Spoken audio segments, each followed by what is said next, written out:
product selection and product validation. I'm going to be going over and showing you guys how to do it in this video.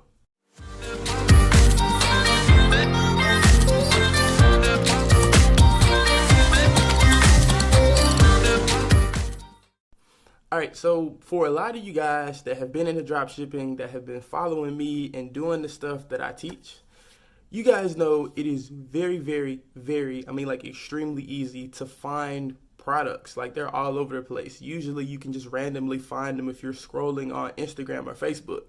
Now, with this influx and kind of saturation of all of these products, it makes it really hard to figure out which products are the best products to test. So I came up with this list. Actually, I didn't come up with this list. Big shouts out to Gabriel St. German. He came up with this list and I use it. I fine-tuned it just a little bit, and I want to show you guys the list that I use before I test a product. All right, so guys, I had to mention this.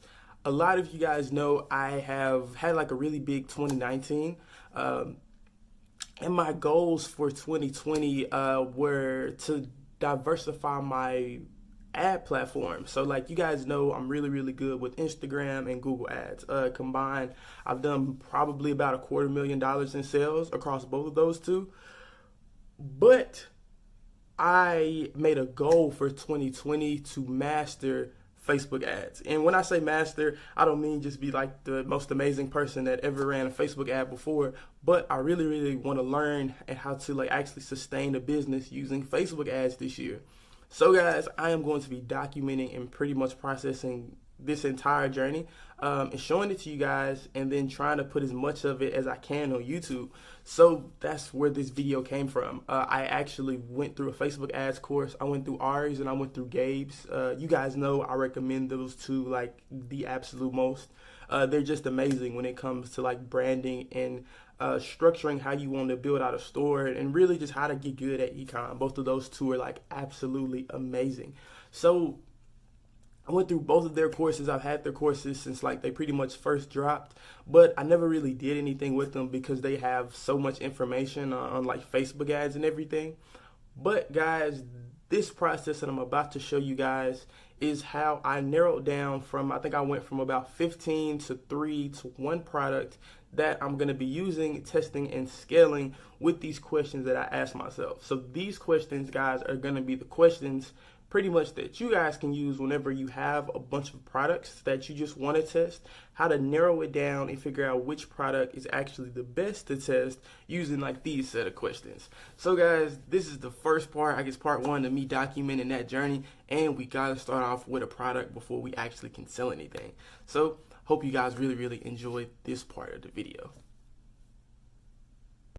Alright guys, so here's the list of the questions that I ask myself when I'm validating a product right before I test it. Now, the way the list works is that some of the questions are really self-explanatory, so feel free to like read ahead, but I'm going to be breaking them down so that you guys can really understand, I guess, the in-depth part of each question. So starting off with the first one, does the product solve a problem, or does it improve someone's quality of life? Now, I know you guys pretty much know this, but that's really what dropshipping is all about. Like, there's a reason why people don't dropship, I don't know, cell phone charges, anything like that, when they're just like regular and plain, because if they don't actually improve anybody's quality of life, if you can just find a product somewhere else, then why would somebody buy it from you? And it would be really hard to structure marketing angles around something that doesn't actually help or benefit people. Now, don't get me wrong, there are plenty of products. So like the burrito blanket or something like that, or like really any of the customizable products that have been trending over the past couple months, those products, they don't really fit into this criteria. So I typically don't test products like that, but those products, they obviously work well, and like if they make people happy, then they improve quality of life some way. But for this particular testing strategy, we're only working on products that actually have the selling point of being able to improve somebody's life. Next one, does it have a large target market? So like, for example, one, I guess a niche that I don't like to test in because I think the target market is too small is couples. So unless it's like Valentine's Day or something like that, I hardly ever touch the couples niche just because to me it's way too small. Now, let's say we have like a fishing product, right? Now, there are millions upon millions upon millions of fishermen and people who just like to go fish. So it's the same thing when it comes to makeup products. Like those are such huge markets that people anywhere and everywhere, as a matter of fact, they love them and they always are buying stuff for it because it's a lucrative niche. It's a niche where people are known for buying stuff in it to help improve their quality of life, like how we said in the previous question. And then the next one is, can it be found in a traditional store? Now, if you're from the US, I change the question up a little bit and I say, like, can you find this product at Walmart? If you can, then nobody's going to buy it from you. Like, just think about all of the online stores that are scams and stuff like that. If I'm looking at that, I'm scrolling on Facebook, just thinking of myself as a customer, I'm scrolling on Facebook, and I see a product, and I'm like, oh yeah, I saw this at Walmart the other day. I'm not going to stop and buy it because the listing that you have, let's say if you were selling that product, is probably going to be more expensive. They're going to have to actually wait to get it. So they're going to have that shipping time that a customer usually thinks about. They have to wait, let's say if you're traditional drop shipping, 7 to 14 days, when you can just go to Walmart, pick it up today for probably half the price that you're selling it for, and then I actually have it today. So if you can typically find a product at Walmart, it's usually not a good product to test, or any like general store.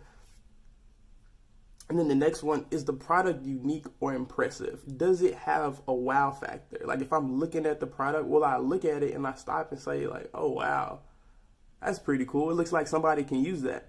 If not, then you have a lot less selling points, and it's really, really hard to force an impulse buy whenever you're not actually catching the customer's attention. Like in the first 3 to 5 seconds of your video, somebody should be able to look at it, know exactly what the product is, and be like pretty much put on their ass because it's so impressive and it improves their quality of life so much.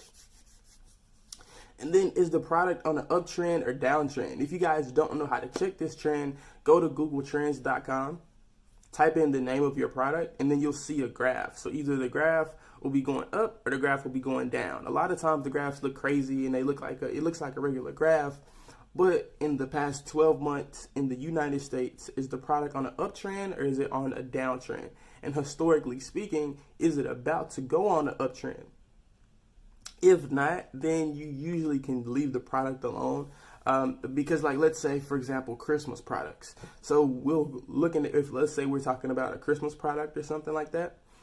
If we look at all of these questions, we can find a Christmas product that probably matches a majority of these.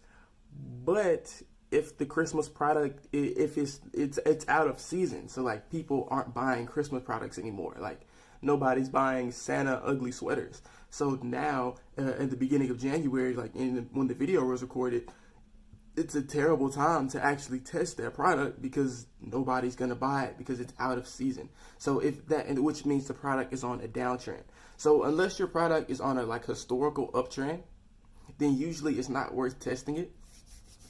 Now, one of the super duper important questions that a lot of you guys might get confused on is, are there competitors right now testing the product? Now, the reason why that's so important is because if somebody is actively spending money on a product that you want to test, that's a good sign. Because if they're spending money, it means that they're making money. Now, I'm not saying if it's somebody that's just now testing a product. Like if you search up the product on Facebook and you see a post with like 50K, 100K, or even millions of views, then that's always a good sign because that means that there's money in the niche, that people are spending money in the niche, and that you can make money in that same niche. So that's why that's always a good sign. And remember, guys, we always beat out our competition with amazing customer service, better ads, and we try to make the best website. Sometimes they're like super professional, and we can't always make a better website, but at the very least, we can kick their ass when it comes to branding. So another question is, does the product have a history of selling well? Now, this one is towards the bottom because sometimes it's okay if this answer is no. So like, let's say, for example, if it's a new product, so like the product kind of just now started trending, it might not have a history of selling well. But let's say if we're talking about something like the mini fishing rod, I don't know if you guys have seen that product, but it's pretty much been a product that's been hot for years. So let's say if a different variation of the mini fishing rod comes out, you want to test it and pick it up and start selling it. Because it has a track record of selling well, it's always going to be a good product to test, because you know people in the past have bought it and they bought it for a reason. So you can pretty much make money the same way that it's been done before in the past. And then the very last one, which usually separates the really good products from just the okay products, is, do you know somebody that will be interested in buying this product? That makes it, I guess, all of these other questions are very analytical and hypothetical. This one is like super duper practical. Like if I'm trying to test out a product in the fishing niche, my grandpa is like a super big fisherman. So I think about him and I say, like, would he like this product, or is this a product that him and his friends want to use? Because they go fishing almost every week. If anybody's going to be using a fishing product, it's going to be them. So if I can find a fishing product that they want, then that will like improve their quality of life. I don't know if you guys have noticed, but like quality of life and like giving out value is really all we're trying to, I guess, all this comes down to when it comes to picking a really, really good product is how much are you going to benefit somebody's life? Like what problems are you solving? And that's the difference between like an okay product versus the product that will like potentially change your life, because you're able to make so much money from it. So guys, if you cannot find anybody that is going to use your product, probably shouldn't test it. Unless you, like, if you know somebody personally. Now, one of them that I didn't put on here, that's my absolute favorite to add, is there a lot of video content for the product? Now, you guys know in some of my older videos, whenever I talk about video ad creation, how I do my research is I look on Facebook, YouTube, and Venmo to see if there's any people using the product that have recorded content for that initial testing phase. Usually I'll compile all of the video clips together, make my own ad, and then that's how I like start making money off of it. Now, one of the really, really important ones, because I just ran across the product, the 360 fishing rod holder was a product I was like just about to test. Now, the only reason why I did not test this product, because it literally met every single one of these criteria. The reason why I didn't test the product is because it doesn't have enough video content on YouTube and Facebook. And because the product is meant to be used on a boat, I don't just have a boat that I can make video ads from. I decided not to test the product because there was only like 1 or 2 videos and they were really, really blurry of people using the product. So I left it alone because I knew I wasn't going to be able to make a really good video ad from it. So that final question, guys, is there already good video content for your product? Is usually my favorite one to ask, just because it'll help out with that marketing piece right after this. All right, I really hope you guys enjoyed this video of questions that I asked myself right before I test a product. Now, these validation questions are just my list. You can come up with your own list of questions that you want to use and put together for your own stuff. This is just my list. Like I said, guys, you're going to want to tweak it for your stuff. And like I said, guys, this is my first attempt at making you guys a part of my Facebook ads journey. It's a way for me to hold myself accountable if I know you guys are going to be watching me and I guess checking back up on me and seeing what I'm doing. So this is part 1, actually finding the product checklist. The next video, I'll probably like make this and do something like this live, or show you guys like more ways that I use to validate products. And then there could be me revealing the store, me showing you my live ad creations, and me letting you guys inside the ads manager. I'm not really sure yet because I haven't really planned everything out. I'm just really trying to document my journey with Facebook ads, and hopefully you guys can see me go from 0 to 10K within the next few weeks. So again, thank you guys so much for watching this video. If you guys haven't already, please, please, please drop a comment. I love to know what you guys think about these videos. It is literally like the most important thing to me. And if you guys have any questions, you guys feel free to shoot me a message on Instagram. Again, I respond to everyone. And thank you guys again so much for supporting my channel up until this point. You guys take care.